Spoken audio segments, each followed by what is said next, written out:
अस्सलाम वालेकुम, मैं हूं हबीब अकरम और आप देख रहे हैं प्रोग्राम नुक्ता नज़र। मुजीबुर रहमान शामी साहब हमारे साथ मौजूद हैं और सबसे पहले एक नज़र उन मौज़ूआत पर जो आज हमारे प्रोग्राम का हिस्सा है।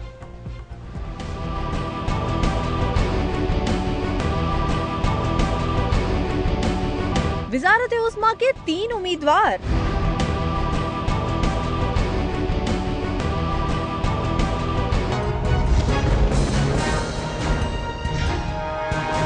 सूबों के गवर्नरों का मुस्तकबिल।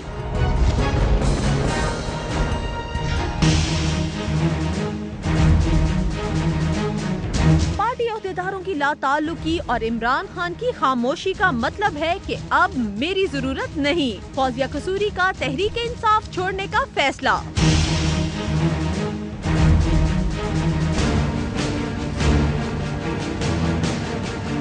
PIA के बाकमाल लोगों का लाजवाब कारनामा।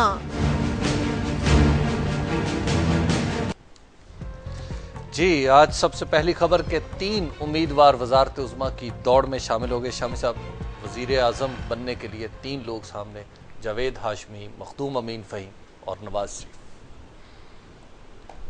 देखें, नवाज शरीफ साहब को तो भारी अक्सरियत हासिल है। उनके नामजद करदा जो स्पीकर हैं जी, वो तो 2/3 अक्सरियत से कामयाब हो चुके हैं। बिल्कुल। और नवाज शरीफ साहब को तो मेरा ख्याल MQM भी वोट देगी।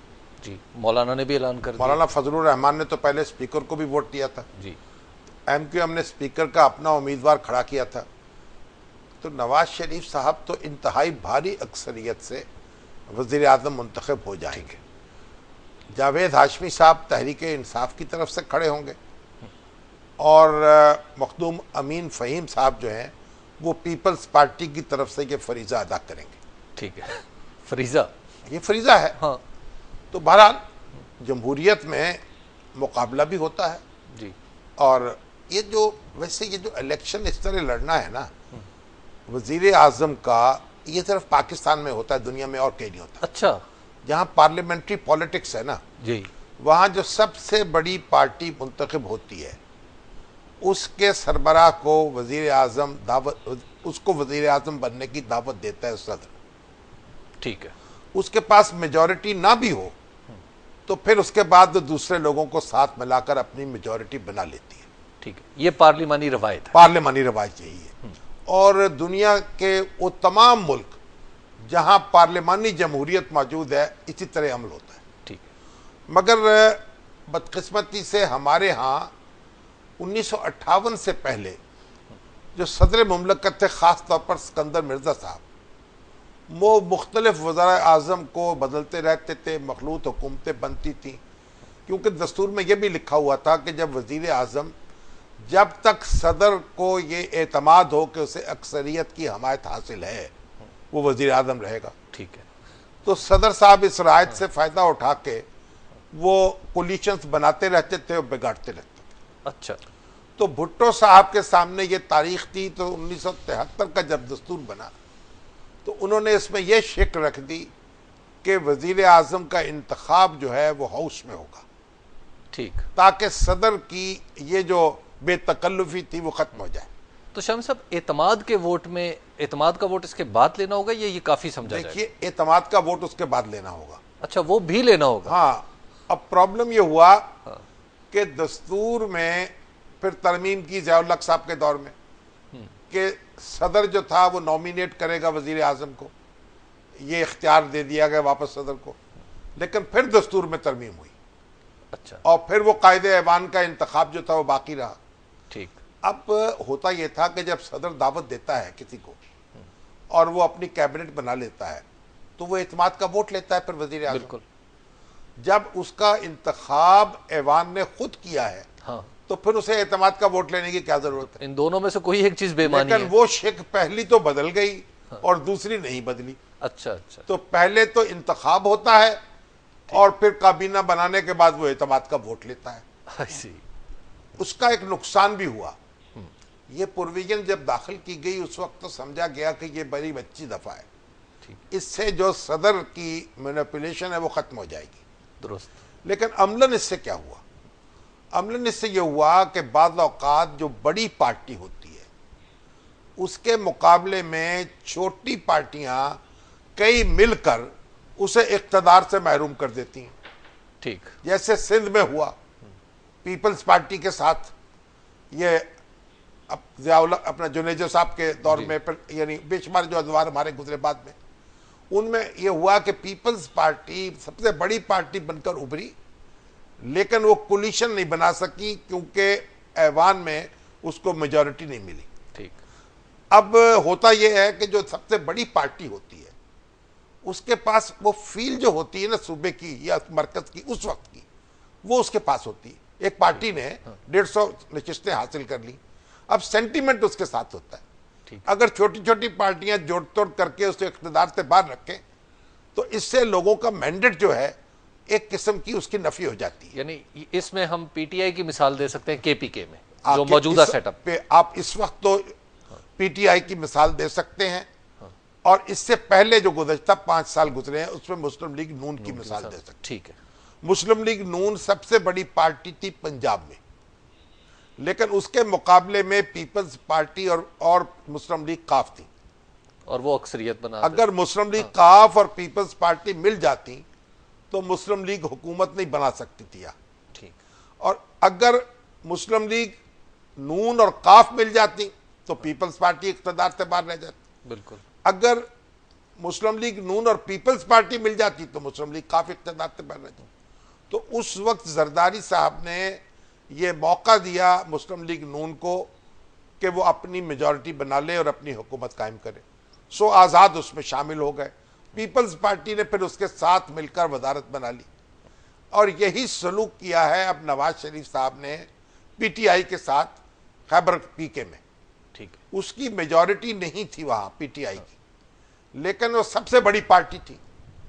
अगर वो छोटी छोटी पार्टियों को साथ मिला के मौलाना फजलुर रहमान के तावीज़ के मुताबिक अमल करते तो एक गंद डाला जा सकता था वहां की सियासत में, अगेंस्ट द सेंटिमेंट। हाँ जी, लेकिन वो सेंटिमेंट के अगेंस्ट होता। ऐसी हुकूमत जैसे 2008 में अगर पंजाब में मुस्लिम लीग नून की हुकूमत न बनती तो वो लोगों का सेंटिमेंट उसके खिलाफ होता। ठीक, इसी तरीके से अब अगर खैबर पीके में तहरीक इंसाफ की हुकूमत ना बनती तो लोगों के सेंटिमेंट के खिलाफ होता। अब देखिए पेशावर की वादी जो है उसमें सारी नशिस्तें तकरीबन उससे जीती, और वहां मालूम हो कि कोई और था हुकूमत करने के लिए आ गए, छोटे छोटे ग्रुप मिलके। तो ये इस तरीके इंतखाब की कबाहत भी है।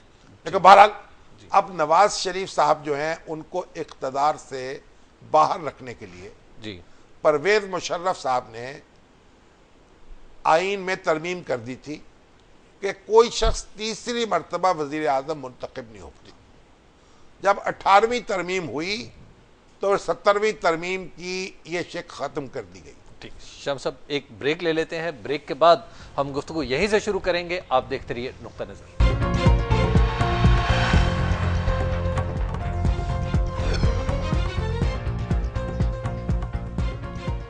नुक्ता नज़र में एक बार फिर खुशामदीद बात हो रही है वजारत उज़्मा के हवाले से। कल जिसका इलेक्शन है कौमी असम्बली में, शम्स साहब आपने जो इंटरव्यू किया था जरदारी साहब का, उसमें तो जरदारी साहब कह रहे थे कि वो भी चाहते हैं कि नवाज शरीफ मुत्तफ़िक़ वज़ीर आज़म हो सकता है। फिर उनका ख्याल था कि नवाज शरीफ साहब को रब्ता करना चाहिए, अगर उनको वोट चाहिए।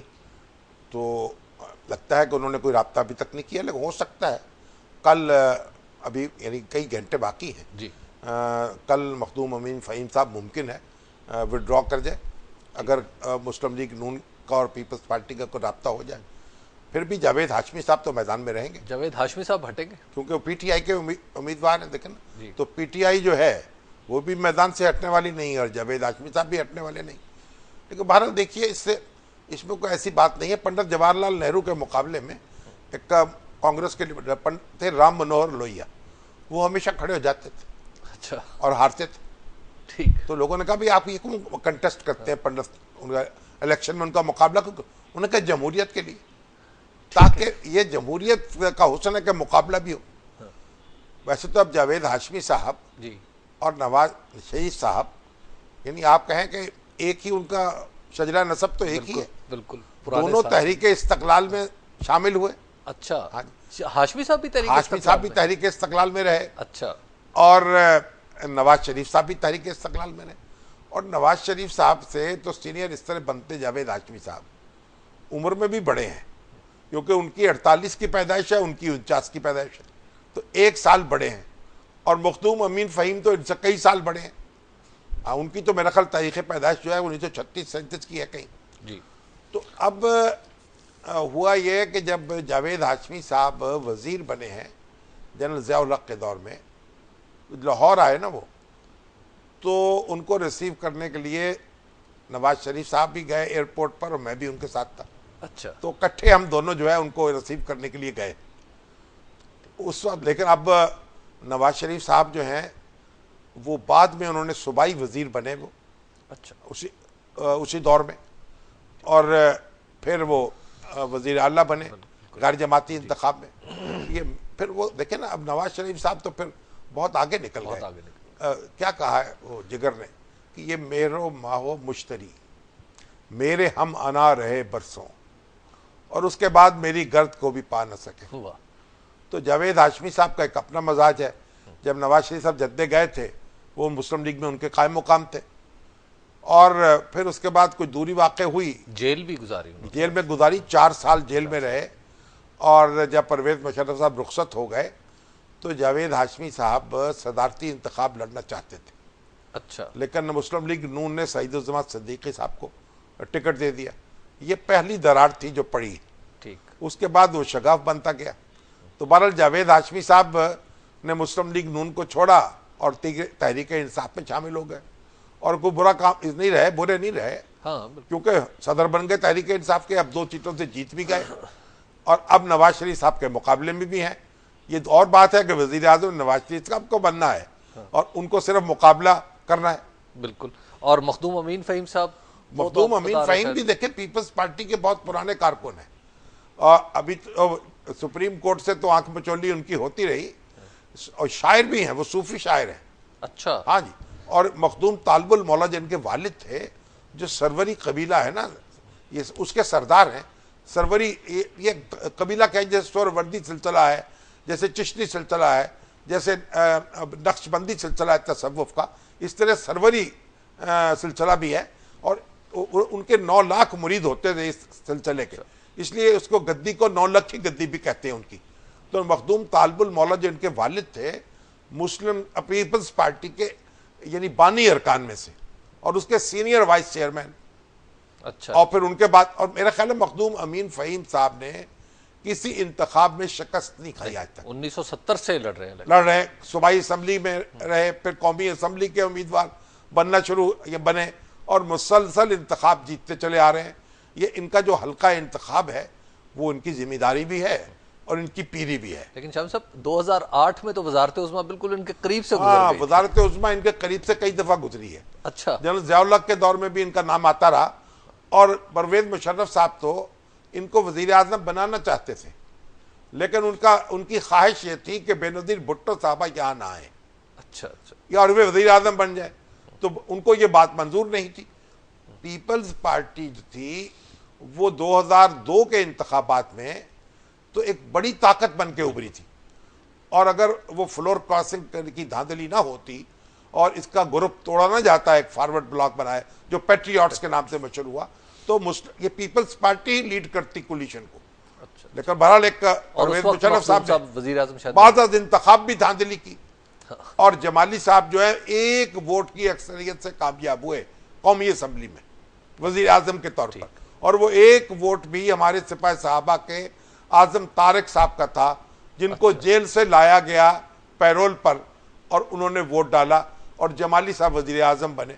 बाद में फिर उन्होंने अपनी मेजॉरिटी जो है उसमें इजाफा कर लिया, हुकूमत में आगे तो सबकी बन जाती। तो मखदूम अमीन फ़हीम जो थे वज़ारत उज़्मा, फिर ये ख्याल था कि यूसुफ रज़ा गिलानी साहब की से तो इनकी जगह बन गए ना जी। आम तअस्सुर ये था, और बीबी बेनज़ीर की ख्वाहिश भी यही थी, और ख़ुद जरदारी साहब ने इसका बरमला ऐलान भी किया था कि यही वज़ीर आज़म होंगे। लेकिन अब जरदारी साहब फैसला कर चुके थे सदर बनने का, अब सिंध से 2 तलवारें तो नहीं हो सकती थी एक नियाम में, ठीक। तो ये रह गए बेचारे, और यूसुफ रज़ा गिलानी साहब वज़ीर आज़म बन गए। अगर मखदूम साहब भी कुछ ढीले ढाले एडमिनिस्ट्रेटर हैं, लेकिन अगर ये बनते तो जो रिकॉर्ड यूसुफ रजा गिलानी ने कायम किए वो शायद ना कायम कर पाते। वो हिम्मत थे इस मामले में। अच्छा अच्छा, मैंने कहा कि ऐसा तो नहीं वो रिकॉर्ड मखदूम साहब कायम कर, नहीं, वो मेरा ख्याल है कि मखदूम साहब में इतनी सकत नहीं थी इस तरह के रिकॉर्ड कायम करने की। शामी साहब, गोया दो वजीर आजम तो हारने के लिए खड़े हुए हैं, दो नहीं, वो तो मुकाबला कर रहे हैं। जमहूरियत का एक ये भी तो हुस्न है ना, मुकाबला भी जमहूरियत का हुस्न है। ठीक, तो जावेद हाशमी साहब अपनी एक उठान है, अब वो देंगे मुस्लिम लीग नून के टिकट के बगैर, वो कौमी असम्बली में है। बिल्कुल, और सब शिकन शामी साहब बल्कि सफ आ रहा है, जी। शिकन तो बाद में पड़ेगी, और शिकन तो माथे पर ज्यादा आएगी, मेरा ख्याल सफ में कम आएगी। शामी साहब, सूबों के गवर्नर्स, इनका क्या मुस्तकबिल होने जा रहा है? पीपल्स जो पाकिस्तान मुस्लिम लीग नून थी, ये तो कहती थी कि गवर्नर्स को इलेक्शन से पहले ही चेंज करते। देखिए, सूबों के गवर्नर मुकर्रर करती है वफाकी हुकूमत। ठीक, ये सूबों में मरकज के नुमाइंदे होते हैं। जब वफाकी हुकूमत, अब इसके पहले तो बड़ा कन्फ्यूजन था कॉन्स्टिट्यूशन में कि ये सदर का इख्तियार है कि वजीर आजम का है, उसमें और फिर कंसल्टेशन का लफ्ज लिखा हुआ था, सदर साहब उससे फायदा उठाते थे, वजीर आजम गवर्नर ना लगा पाता था ना बदल पाता था। ठीक, लेकिन अब तो सारी एम्बिग्युइटी दूर हो चुकी है। 18वीं तरमीम के आने के बाद तो अब गवर्नर साहबान जो हैं उनको वो वजीर आजम के रहम करम पर है, उन्हीं की एडवाइस पर मुकर्रर होना है। तो हमारे जो मखदूम अहमद महमूद साहब हैं पंजाब के गवर्नर, उन्होंने तो इस्तीफा दे दिया था इलेक्शन के दौरान ही, या खत्म नतीजा सामने आते ही, और अभी वो सदर साहब ने कबूल नहीं किया, और वजीर आजम जो थे निगरान, उन्होंने भी कबूल नहीं किया। अब रह गए जनाब पख्तूनख्वा के सदर शौकत साहब। जी, शौकत साहब, इंजीनियर शौकत साहब, वो कबायली इलाके से हैं, और सुना है कि उनके भी वालिद साहब ये कि मुस्लिम लीग नून में शामिल हो चुके हैं। अच्छा, तो उनका भी कोई क्लेम बढ़ गया है। ठीक है। इसी तरह से हमारे सिंध में इशरतुल आबाद हैं, और वो आबाद हैं, यानी आप कई साल से रिकॉर्ड कायम कर रहे हैं दुनिया में। और बलोचिस्तान में जुल्फकार मक्सी साहब हैं, उन्होंने भी इस्तीफा दे दिया, क्योंकि जब ऐलान हुआ कि ये होगा मिल्ली अवामी पार्टी, जो पख्तूनख्वा मिल्ली अवामी पार्टी, उसकी नॉमिनेशन पर गवर्नर मुकर्रर होगा उसकी, तो उन्होंने इस्तीफा फौरन दे दिया। अब मखदूम अहमद महमूद साहब जो हमारे हैं, ये बड़े मजे के आदमी जी, ये पहले फंक्शनल लीग में थे जी। इनके जो वालिद साहब हैं मखदूमजादा हसन महमूद, वो भी रियासत बहावलपुर के वजीर आला रहे। अच्छा, और बड़े अच्छे एडमिनिस्ट्रेटर थे। ये सादिक पब्लिक स्कूल की बुनियाद रखी, बड़ा काम किया, और तालीमी अदारे कायम किए, सेहत के अदारे कायम किए। चंद 2-2.5 साल की वजारत आला में कमाल काम किया उन्होंने। अब वो जो थे उनके ये बेटे हैं, पीर पगाड़ा जो हैं, बड़े पीर साहब जी थे, वो उनके बहनोई थे मखदूमजादा हसन महमूद के। गोया ये पीर साहब और मखदूम साहब एक दूसरे के कजन भी हैं। अच्छा अच्छा, यानी अच्छा, इनकी पीर बड़े मरहूम पीर पगाड़ा जो है, उनकी बेगम इनकी फुप्पी हुई ना, वो इनके फुफ्फड़ थे। अच्छा, तो फुप्पी के बेटे हैं। सब ब्रेक ले लेते हैं, ब्रेक के बाद हम ये स्टोरी आगे बढ़ाते हैं। दिलचस्प के मखदूम अहमद महमूद साहब का मुस्तकबिल भी क्या होने जा रहा है और माजी क्या था, उस पर भी बात करेंगे। आप देखते रहिए नुक्ता नज़र।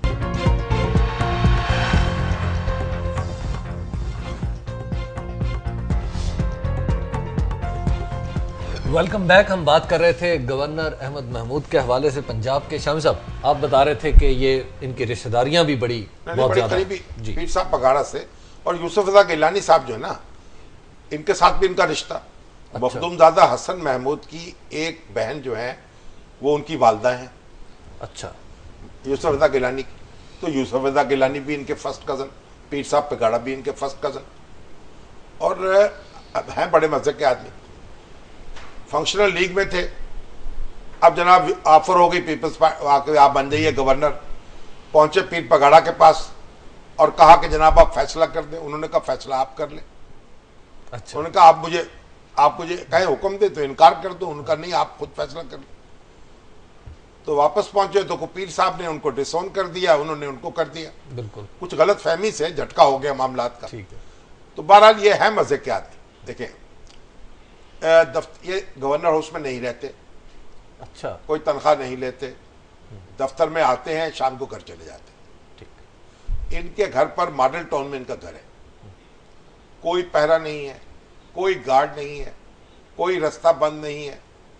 जब ये गवर्नर बने तो पुलिस ने बहुत कोशिश की सिक्योरिटी के नाम पर इनके हमसायों का जीना हराम कर दे। अच्छा। लेकिन इन्होंने इससे एग्री नहीं किया। फिर इनको वापडा जो है उसने इनकी लोड शेडिंग खत्म कर दी।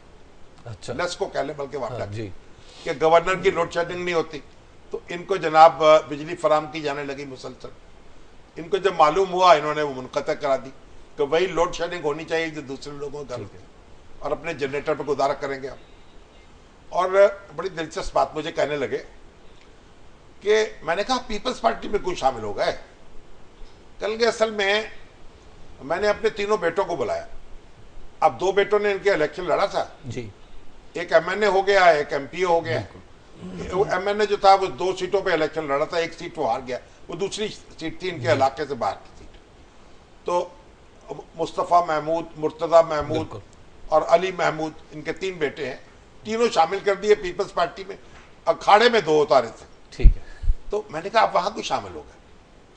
कहने लगे मैंने अपने बेटों को बुलाया था और मैंने उनसे कहा देखो मुस्तकबिल की जो सियासत है वो मुझे नजर आ रही है कि या तो बिलावल करेगा या मरियम नवाज शरीफ करेंगे। अच्छा। तो मैंने अपने बेटों से कहा कि आप फैसला कर लें कि आपने किसके साथ आप कंफर्टेबल होंगे और किसके साथ आप पॉलिटिक्स करना चाहते हैं। उन्होंने कहा हमें 3 दिन दीजिए। 3 दिन के बाद वो आए करके उन्होंने बताया अब्बा के हम जो चाहते हैं हम मेरा ख्याल बिलावल के साथ ठीक है, वहाँ कंफर्टेबल रहेंगे। ठीक। तो मरियम नवाज शरीफ के साथ हम सियासत नहीं करना चाहते। तो मैंने कहा ठीक है, वो पीपल्स पार्टी में शामिल हो गए फिर। वाह। और ये गवर्नर बन गए। ये तो गवर्नर बने हुए जी। थे। तो अब ये अच्छा, ये इन्होंने गवर्नर बनने के बाद? हाँ जी, पीपल्स पार्टी बाद में शामिल हुए ना, चंद दिन का वक्त। बिल्कुल चंद दिन का। तो बहरहाल ये एक दिलचस्प आदमी है। जो पुराने आपने देखे ना मखदूम, जिनकी रवायतें पढ़ते हैं किताबों में, वो कहा मिले तो वैसे ही हैं। अच्छा। हैं तो जदीद तालीम याफ्ता, लेकिन अपने रख रखाव में, वज़ादारी में, तकल्लुफ में, अपने वो सारे अखलाक में वो उसी ज़ाब्तों और कायदों की पाबंदी करते हैं। जैसे आप एक बड़े रईस मुमलकत से मिल रहे हैं।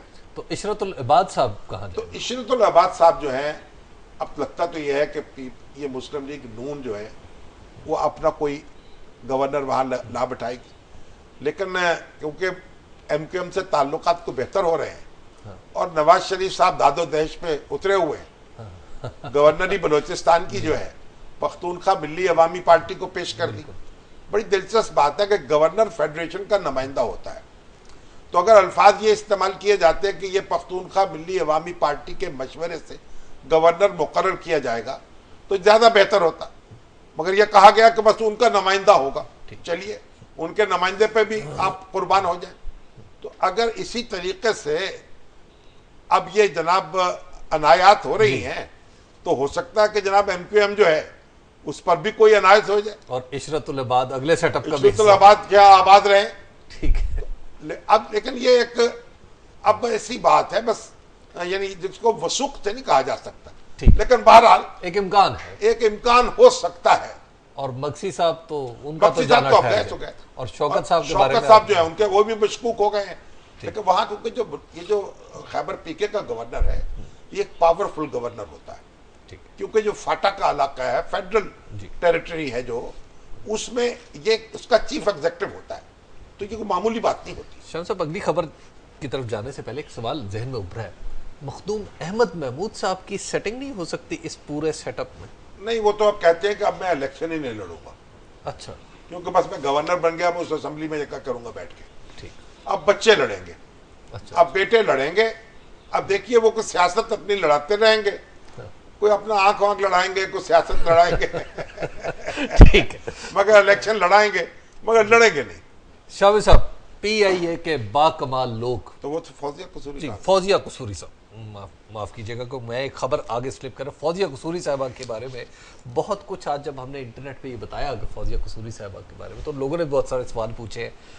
वो तो उन्होंने अपने ट्विटर पे कह दिया कि नहीं, वो तहरीक इंसाफ की बानी अरकान में से हैं जी, और उन्होंने बहुत खिदमत की तहरीक इंसाफ की। खासतौर पर इमरान खान साहब की डोनेशंस इकट्ठा करना, शौकत खानम के लिए काम किया, फिर पीटीआई में आई और उनका जो खसूसी फन, तो ये महमूद अली अपने हमारे जो खुर्शीद महमूद कसूरी है ना, उनकी ये फर्स्ट कजन है। अच्छा। और उनके जो उनकी भाभी भी हैं। ठीक। उनके भाई जो दानियाल हैं, जो बीकन हाउस स्कूल सिस्टम है उसके ओवरसीज ऑपरेशन के इंचार्ज हैं, दुबई में होते, उनकी अहलियां ये। अच्छा। अब इन्होंने खूब खिदमत की है पीटीआई की, एक तन मन धन से और एक बड़ी लगन के साथ। लेकिन अब ये हुआ कि इनकी ड्यूल नेशनलिटी थी। अब हामिद खान साहब जब ये विमेन विंग की इंचार्ज थी पीटीआई की, अब इसके लिए जब इन्होंने नॉमिनेशन पेपर्स फाइल किए, उन्होंने कहा जनाब आपके ड्यूल नेशनलिटी है। उन्होंने कहा मैंने छोड़ दी। उन्होंने कहा सबूत पेश करो। वो सर्टिफिकेट ला नहीं सकी। उन्होंने नॉमिनेशन पेपर्स इनके दाखिल नहीं होने दिए। तो पहले तो जो विमेन विंग था वो इनके हाथ से निकल गया। अब उसके बाद इनको वो ये नेशनलिटी छोड़ दी इन्होंने अपनी। अब नॉमिनेशन इनकी दाखिल हुई ख्वातीन की नशिस्तों पर। अब ख्वातीन की नशिस्तों पे पहले तो शीरी मजारी साहब का नाम आया, फिर जो ख्वातीन विंग की अब नई सदर है मुनज़्ज़ा हसन, फिर दूसरा उनका नाम आया। फिर आयला मलिक जो हैं, उन्होंने जनाब मियाँ वाली में बड़ी खिदमत अंजाम दी हैं और वो इलेक्शन लड़ा है वहाँ, उनका नाम आ गया। और फौजिया कसूरी जो थी उनका नाम चौथा आया। तो समझा तो ये जा रहा था कि ये 8-10 सीटें तो निकालेंगे ना। ठीक है। तो एक श्योर सीट समझ के पीटीआई ने इनको दे दी।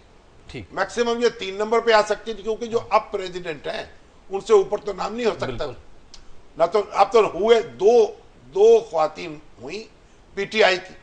अब ये नाराज हो गई। तो एक तो नाराजगी में इनकी, देखिए बात की जब इतनी लगन होती है, दिलचस्पी होती है जमातों से, तो हमारी जो लीडरशिप्स है ना, उनको भी कोई उनके वर्करों के नखरे भी तो उठाने चाहिए ना, उनकी कोई दिलजोई भी करनी चाहिए, उनके जो दिल पर हाथ भी रखना चाहिए, ये भी तो जरूरी है ना। बिल्कुल। मैं तो हर जमात में जब कोई इस तरह का मामला होता है, मैं उसके लीडर्स से हमेशा ये अपील करता हूँ कि हजूर ये आपके जो मुशक्कती हैं, इनको आप अपना साथी समझे, हम सफर समझे। तो इन्हें भी डिसिप्लिन का ख्याल रखना चाहिए। और फिर उनको भी कहता हूं, जो लोग मैंने कभी किसी शख्स की हौसला अफजाई नहीं की कि वो अपनी जमात के डिसिप्लिन को तोड़े। हाँ। अब जब बड़े लीडर हो जाते हैं फिर डिसिप्लिन को खतर में नहीं लाते। अब जैसी भी पार्टियां हैं, आपने पार्टी ज्वाइन की है ना फौजिया कसूरी ने, बड़े तवील अरसे जो भी समझी, जैसी पार्टी भी है वैसे उसका डिसिप्लिन होगा। बिल्कुल। अब मुस्लिम लीग नून का अपना डिसिप्लिन, जमात इस्लामी का अपना डिसिप्लिन। अब जो लोग पीटीआई का डिसिप्लिन तोड़ते हैं वो भी परेशानी में मुब्तला। तो फौजिया कसूरी साहबा जो हैं वो जज्बाती हो गई, और जज्बाती होके अब वो दायरे के आंसू उनके खुद ही पूछने वाला था। एन में जेपीएमएल में जाएंगी या नहीं, अब मुझे तो ये पता नहीं कि कहाँ जाएंगी वो। वैसे उन्होंने कहा है कि मैं सियासत कर भी सकती हूँ और सियासत के बगैर भी जिंदा रह सकती हूँ, सोशल सर्विस भी कर सकती हूँ। बहरहाल ये इमरान खान साहब पर लाजिम है कि वो उनके आंसू पूछें, उनका दिल जो है उसकी दिलजोई करें। कि ऐसी भी कोई बात नहीं है, एक 15, 16, 17 साल का सफर हो और इस तरह अजनबी बन जाएं एक दूसरे के साथ, ये भी तो कोई अच्छी बात नहीं है ना। और फौजिया भी समझ लेना कि भाई डिसिप्लिन आखिर कोई ना कोई मेंटेन करना चाहिए। कल यहाँ नहीं वहाँ एडजस्ट करना चाहिए। ये हमारे सारे पार्टी हो जो पार्टियों के अरकान है और रहनुमा है, उनको ये समझनी चाहिए बात। शाम साहब, एक ब्रेक का वक्त हो गया और ब्रेक के बाद हम अपने नाजरीन को बताएंगे पीआईए के बाकमाल लोगों के लाजवाब कारनामे के बारे में, और फिर कोशिश करेंगे आपके सवालात भी ले सकें फ़ोन, एसएमएस और फेसबुक के जरिए आने वाले। आप देखते रहिए नुक्ता नज़र।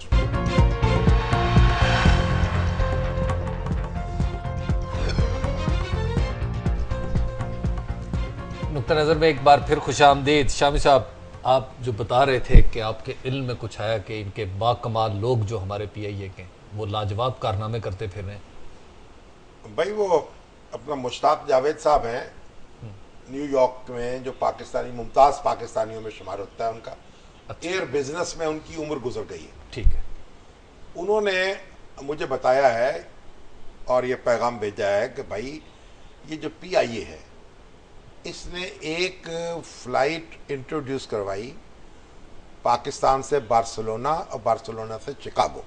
ठीक। और जो अमेरिका में पीआईए की ब्रांच है, उन लोगों ने भी इसकी शदीद मुखालफत की, और वहाँ के जो ट्रैवल एजेंट्स हैं उन्होंने भी शदीद मुखालफत की कि आप ये पंगा ना लें, और ये फ्लाइट शुरू ना करें। अच्छा, मगर उन्होंने ये फ्लाइट शुरू करने का ऐलान कर दिया और किराया रखा बार्सिलोना से शिकागो तक $390। ठीक। और उसमें कमोबेश 1500 मुसाफिर बुक कर लिए। अच्छा, उसके बाद ये 1500 मुसाफिर बुक हो गए और फ्लाइट कर दी मनसूख। फिर मशवरा मान लिया। ठीक है ना? ठीक है। अब जो वहां ऐसी बात तो है नहीं हाँ। कि धक्के खाने के लिए आप मुसाफिर छोड़ दें। वहां तो होते हैं मुकदमे हरजानों के। अब वो जो मुसाफिर इन्होंने बुक किए थे 1500, उनको अब दूसरी एयरलाइंस की टिकटें लेके दे रहे हैं या दे चुके हैं, और इन्होंने $390 पर बुक की थी, जो कि इंतहाई मामूली किराया था, इसका कोई तसव्वुर नहीं था। ठीक। और अब किराया हाई सीजन में इसका किराया है जनाब $1500 से $3000 तक। अच्छा, अब वो $1500 से $3000 तक की टिकटें उन्होंने खरीदी और लोगों को, जिनको उन्होंने PIA की टिकटें खरीदी थी, उनको पहुंचा रहे हैं मंजिल मकसूद तक। गोया जो हमने घर बैठे बैठाए लाखों डॉलर का चपत लगा दिया कि चपत लगा दी PIA को।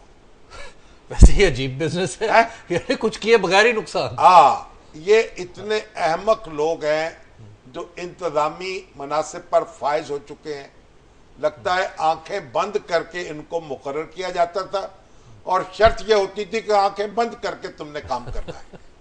ठीक। तो ये जनाब अब तो ये वो दौर खत्म हुआ सिक्का शाही का।